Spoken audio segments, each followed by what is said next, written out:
Good morning mga viewers. So today, magdi-discuss tayo paano kumita ng extra income using the internet. So for today's video, magdi-discuss tayo kung paano gamitin ang Coins.ph. Paano bang kumita dito sa Coins.ph na to. So maraming paraan para kumita rito, but first of all, you have to sign up. Magsa-sign up tayo. So ngayon kasi naka-login tayo sa website nila or sa application nila, so log out na ako. But for you guys, you have to sign up muna. So once nakapag-sign up tayo, ito magiging screen natin. I'm using my personal computer. So pwede rin siya sa cellphone. So there's a Coins.ph app. It is available sa Apple Store or sa Play Store. So ayun. So once nakapag-register tayo, so this will be your screen. So ano ba ang Coins.ph? Coins.ph is a online wallet, okay? So online wallet siya. So pwede kang mag-transact using Coins.ph, okay? So marami kang pwedeng paggamitin ng Coins.ph. Number one is you can buy load. So there are different kinds of load. Pwede ka sa Globe, Touch Mobile, Sun, Smart, and Token Text. So lalagay mo na yung number and then the amount na gusto mong i-load and then boom, may malaload ka na. Or you can also pay bills. So they have different kinds of mga pwedeng bayaran like water utilities, yan, Laguna Water. Sobrang dami yung pwedeng paggamitan nitong coins.ph when it comes to making payments. And ang maganda rito, you get a 5 peso cashback for every bill paid. So pwede nyo siyang gamitin sa kahit ano or kunyari may kaibigan kayong gusto magpabayad. So you can use your coins.ph para ikaw na magbabayad para sa kanila and singilin mo na lang sila. And you earn 100 peso for every 5 unique bills per week. And then a 5 peso rebate for every unique bill. Di ba? Panalo. Tapos by the way, hindi ko pala na-discuss, every time naglo-load tayo, meron kang 10% rebate. So pag 100 niload mo sa customer mo or sa friend mo, you get a 10 peso rebate. Okay, pag 1,000, may 100 ka na agad. Diba? So, ganun kabilis kumita using coins.ph. Okay? So, ang tanong, paano ba tayo magka-cash in or maglalagay ng pera sa coins.ph? So, you just have to do a cash in. So, cash in. So, there are different methods of cashing in. Meron tayong Western Union, Emily Willier, Union Bank, Click, 7-Eleven. Okay? So, at marami pang iba. However, ang pinaka ginagamit ko talaga is 7-Eleven kasi maraming 7-Eleven naman dito sa Pilipinas, 'di ba? So, dito sa pag maglo-load tayo sa 7-Eleven, lalagay niyo lang yung amount na gusto niyo. For example, 100. So, sorry, lalagyan niyo 100 and yon, pipindutin niyo na next step. Ayan, dahil may COVID processing 7-Eleven payment option. So yan. Right now, dahil may COVID-19, so hindi pa available ang 7-Eleven. But again, pwede nyo gamitin ang 7-Eleven or different kinds of pay method like ito, pinakita ko kanina. Log out, wait lang ha. Ayan. So, yan. Meron tayong Emily Willier, ganyan-ganyan.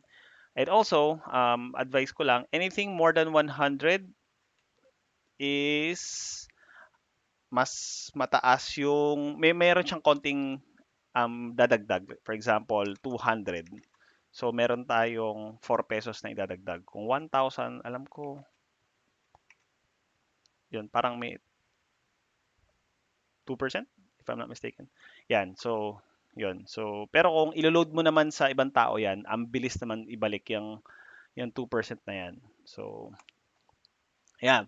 So, this is coins.ph and first means of making money or pagkita is, again, pay the bills or magpapaload ka sa ibang tao. And there's another way of making money sa coins.ph and yun ay ang pagtitrade ng Bitcoin. Yan. So makikita nyo sa taas, buy and sell. Ano ba yung buy and sell na yan? So ngayon, sa mga hindi pa aware, ang cryptocurrency na Bitcoin is ito ang halaga niya right now. So if you're going to buy a Bitcoin, it's around 327,541 isang piraso. Okay? So wala naman tayong ganyang kalaking pera, 'di ba? So what you can do is to purchase kung magkano ang laman ng peso wallet mo. Again, hindi naman sa pilitan 'yan, hindi naman lahat ng laman sa peso wallet mo gagamitin mo pambili ng Bitcoin. It's just that kung magkano lang yung gusto mo. Right now, papakita ko lang sa inyo dahil ang 1 Bitcoin is 327,000, meron akong 0.000000803 Bitcoin. So that means meron akong 2 peso and 5 cents worth of Bitcoin, 'di ba? So I would advise para kumita tayo, 'di ba? Haabangan natin bumaba ang Bitcoin. Like for example, ngayon nasa 327 siya as of March 28. So antayin muna natin siguro by next month baka bumaba siya ng konti bahagya, mag 300,000 siya, and that's the time tayo bumili ng Bitcoin. And in order for you to do that, ang kailangan nyo lang gawin is go to your peso and then you click convert and then you put the amount that you want. Like for example, 200. So once you put your 200 peso, i-convert nyo lang and you will have your own Bitcoin. Ganun kadali lang. Sa next video na gagawin ko, kasi for today, it's all about Coins.ph. So sa next video na gagawin ko, I'll teach you how to get free Bitcoin.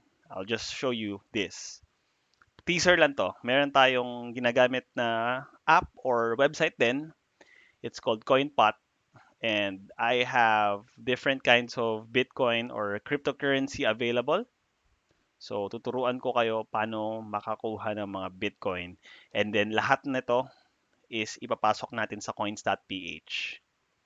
Okay? So abangan natin ang next video ko. And yun, tuturuan ko kayo paano magkaroon ng free Bitcoin. 'Di ba? Yan no? Yan. So free yan, wala tayong babayaran dito. Basta ang importante lang, online lang tayo madalas. Or kung naka-home base kayong trabaho, 'di ba? Sobrang dali kumita ng extra using coins.ph and different websites. All right? So, thank you so much for watching. Like and subscribe. If you have any questions or comment, put it in the comment section and I'll try my best to help you. Thank you so much and abangan yung next video ko. Thank you.